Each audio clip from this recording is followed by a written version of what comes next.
Boa noite, pessoal. Vamos começar o nosso estudo de hoje, dia 1º de abril, do livro Cristianismo e Espiritismo. E antes de a gente começar, eu vou ler uma página aqui do livro Coragem, do Francisco Cândido Xavier, e uma mensagem ditada por Bezerra de Menezes, intitulada Abençoa e Auxilia. A vida oferece infalível receita em favor de nossa paz. Se a incompreensão nos aflige, abençoa e auxilia. Se a discórdia ameaça, abençoa e auxilia.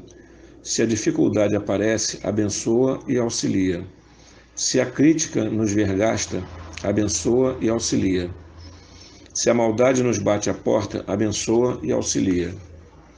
Se a irritação nos procura, abençoa e auxilia. Se o problema se agrava, abençoa e auxilia. Se o desânimo intenta arrasar-nos, abençoa e auxilia. Se a injúria nos visita, abençoa e auxilia. Se a provação surge mais exigente, abençoa e auxilia. Se o afeto de alguém nos abandona, abençoa e auxilia. Ainda mesmo nos dias em que a lágrima seja a única presença em nosso coração para o trabalho a fazer, abençoa e auxilia sempre, porque abençoando e auxiliando estaremos em toda parte com o auxílio e com a bênção de Deus.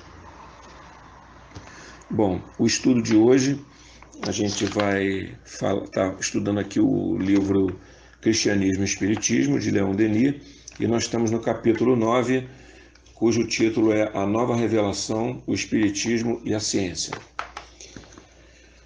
Bom, dentro desse rápido estudo aqui que a gente está fazendo, algumas coisas que eu vou colocar aqui que me chamaram a atenção na leitura. Ele começa dizendo aqui no início do capítulo que no cristianismo, né, existia muito a questão, o conceito de milagre, né, que era, na verdade, uma derrogação das leis da natureza, que alguns espíritos, né, algumas pessoas tinham esse dom, né, de realizar milagres, o principal deles Jesus, claro, e depois a própria Igreja Católica, e até hoje a Igreja Católica ainda utiliza esse termo, né, milagre, e até para o sujeito lá ser considerado santo tem que haver a comprovação do milagre que ele tenha realizado, etc. E para o Espiritismo a gente não vê dessa forma, né? Então o Espiritismo que nós conhecemos, que na verdade, né, veio divulgado aí por Kardec e seus companheiros de trabalho, ele não considera essa questão do milagre, não utiliza essa palavra milagre, né, porque para ele todos os fenômenos que nós presenciamos, que nós consideraríamos em outros tempos como milagrosos ou sobrenaturais, né, o sobrenatural vem no sentido de sobre a natureza, além da natureza, né, tudo isso o Espiritismo vem nos ensinando que, na verdade, obedece a leis do universo, leis como quaisquer outras que a gente já conhece, as leis da física, as leis da química, da biologia, etc. Então não existe para nós essa questão do milagre. E aí o Leon Denis, que era um estudioso profundo, né, era um autodidata, eu tive a oportunidade de ler uma biografia dele. Ele é um sujeito que leu muito, estudou muito, aprendeu muito através dos livros e era um estudioso incansável. E por isso certamente era um homem que era apegado, né, era amigo da ciência, era amigo do conhecimento, né? Ele vem nos trazendo de forma bem didática e bem, né, é um capítulo muito interessante, porque ele é quase também um livro de história do Espiritismo, né, um capítulo sobre a história do Espiritismo, muito interessante. E ele cita ali, num determinado momento ele fala que a harmonia do universo é mantida por leis imutáveis. Aí a gente pode pensar o seguinte, o homem vem descobrindo, né, vem estudando, vem descobrindo essas leis todas aí da física, né, as leis da natureza, e uma coisa que a gente percebe, né, quanto mais a gente estuda, é exatamente essa harmonia do universo, essa ideia de que tudo no universo é muito bem encaixado e é muito bem definido por essas leis. E aí a gente começa, né, com o advento do espiritismo, das mesas girantes, né, daqueles fenômenos que inicialmente encantavam pela curiosidade, pelo espetáculo, né, a questão das mesas girantes, né, lá das irmãs Fox, etc. Vem essa questão do além-túmulo, vem quebrar, né, para os homens da ciência, principalmente, vem quebrar um paradigma aí, porque, e mais para frente eu vou falar de novo dessa questão do paradigma, porque a questão da comunicabilidade com os espíritos, ela é uma coisa muito antiga, a gente sabe que isso tem registros aí desde o Egito Antigo, da Grécia Antiga, e com certeza deve haver registro também dos sumérios, né, dos povos mais antigos ainda. E no próprio Antigo Testamento, né, Moisés já fala sobre isso, ele proíbe inclusive isso por conta do abuso que estava sendo feito. E, na verdade, essa questão do conhecimento dessas leis, né, que regem o mundo invisível que eu diria, né, uma opinião minha, invisível por enquanto, né, até que nós também não desenvolvamos aí algum equipamento que consiga nos fazer ver os espíritos, né? Assim como a gente consegue ver bactérias, ver planetas a anos-luz de distância, por questões, né, do telescópio, do microscópio. Eu não tenho nenhuma dúvida de que em breve, esse breve também pode ser séculos ou pode ser alguns anos, a gente possa ter equipamentos que nos permitam uma comunicação até mais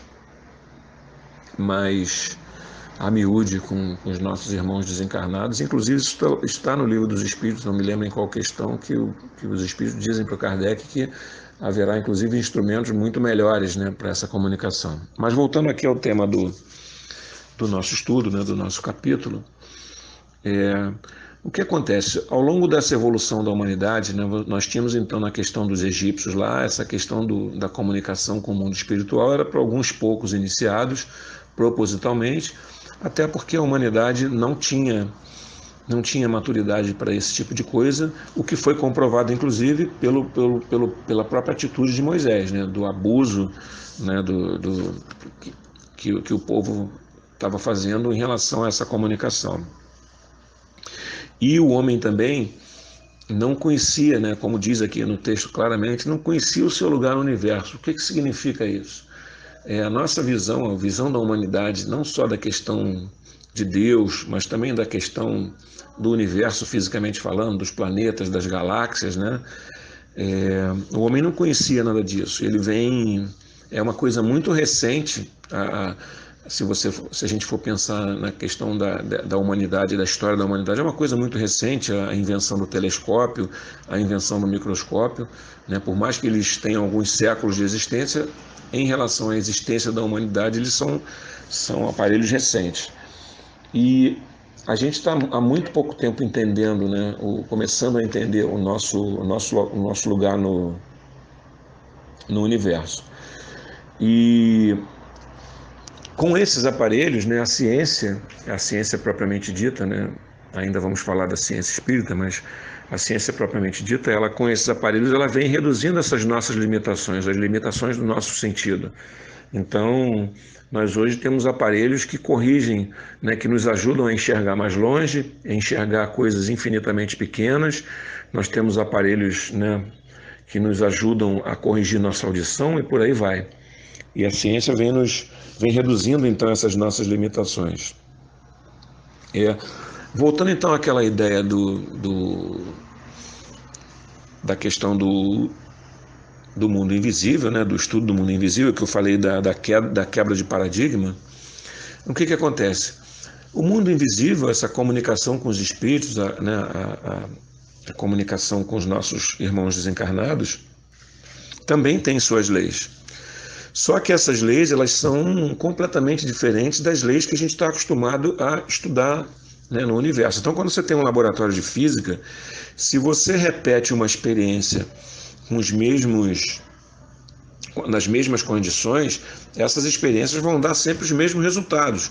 Então a gente sabe que na química, se você misturar a substância X, né, uma quantidade determinada da substância X com a quantidade determinada de uma substância Y, você vai produzir uma substância Z sempre que você fizer isso. Então você tem um determinismo ali.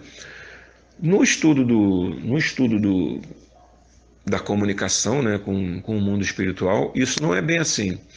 Então, as leis são diferentes, então essa quebra de paradigma, né, ela vem tornando ao longo do tempo, e é isso aí basicamente que o capítulo vem falando nessa parte inicial, né, ela vem tornando, ela faz com que a absorção da humanidade dessas leis seja uma coisa muito lenta, né? O que antigamente era considerado, né, de forma pejorativa, de forma debochada pelos cientistas, hoje, gradativamente, a gente vê que os cientistas começam a olhar, né, vem recentemente olhando para essa questão do mundo espiritual de uma forma bem mais atenta, de uma forma bem menos preconceituosa, menos debochada, vamos dizer assim, né? E essa questão, você vê hoje muitas universidades já estão investindo em pesquisas científicas sobre esses assuntos, né? Nós vemos já cientistas aí na área de física quântica, né? de diversas áreas aí do conhecimento humano, né? Reconhecendo de forma até bem humilde, eu diria, que há algo mais do que essas, né, do que esse paradigma das leis que a gente conhecia até então.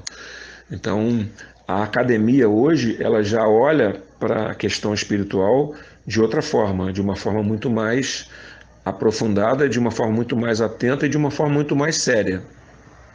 Né? Então, o que Leon Denis nos disse, né, no século retrasado, né, na verdade, já naquela época ele percebia, né, que os cientistas começariam a olhar para isso de outra forma. A gente vem sendo testemunha ocular de que isso vem acontecendo, né? Diversas universidades aí, como eu falei, já olham para essa questão e já investem em pesquisas nessa questão. Existe até um livro, eu vou até ler aqui o título, por acaso ele está aqui pertinho de mim, né? Existe um livro que foi publicado, não me lembro em que ano, se não me engano em 1976, que revela as pesquisas, né, dos soviéticos, né, há muito tempo, já na época da Guerra Fria, né, e o livro é The New Soviet Psychic Discoveries, ou seja, os soviéticos já faziam pesquisas muito profundas e eles com certeza provavelmente têm arquivos com informações muito interessantes sobre essas pesquisas que eles faziam com o que aqui no livro eles chamam de sensitivos, né, que a gente conhece como médiums. E é um livro, um volume aqui bastante razoável, ele está em inglês, e que é um livro então que demonstra, né, que os cientistas olham para isso de outra forma. Então, eu creio que, acho que dentro desses 15 minutos que a gente teve aqui, deu para dar um resumo do que esse capítulo diz. Recomendo que se leia esse capítulo, porque ele é muito interessante. Eu já tinha lido esse capítulo há um tempo atrás e acabei relendo hoje por questões desse estudo, e já me deu vontade de ler uma terceira vez e dar uma estudada mais aprofundada, porque ele é bastante interessante e muito didático. Espero que tenha sido útil e vamos fazer aqui a nossa prece final do estudo de hoje, agradecendo a Deus por essa oportunidade de estudar, agradecendo por todas essas informações que a gente recebe, que nos ajudam a evoluir, que nos ajudam a aprender, pedindo a Deus que Jesus, os nossos espíritos amigos, que nos amparem, que nos mantenham sempre com essa chama acesa do desejo do conhecimento, do desejo de aprender, do desejo de ir sempre um pouco mais além, porque é essa busca pelo conhecimento que nos faz evoluir, essa busca pelo conhecimento que nos faz nos tornarmos pessoas melhores em todos os sentidos. Então, que Deus nos ajude a nos mantermos sempre buscando o conhecimento e com esse conhecimento, fazendo bom uso dele, para que a gente possa também desenvolver o nosso lado moral, o nosso lado ético. Que assim seja, graças a Deus.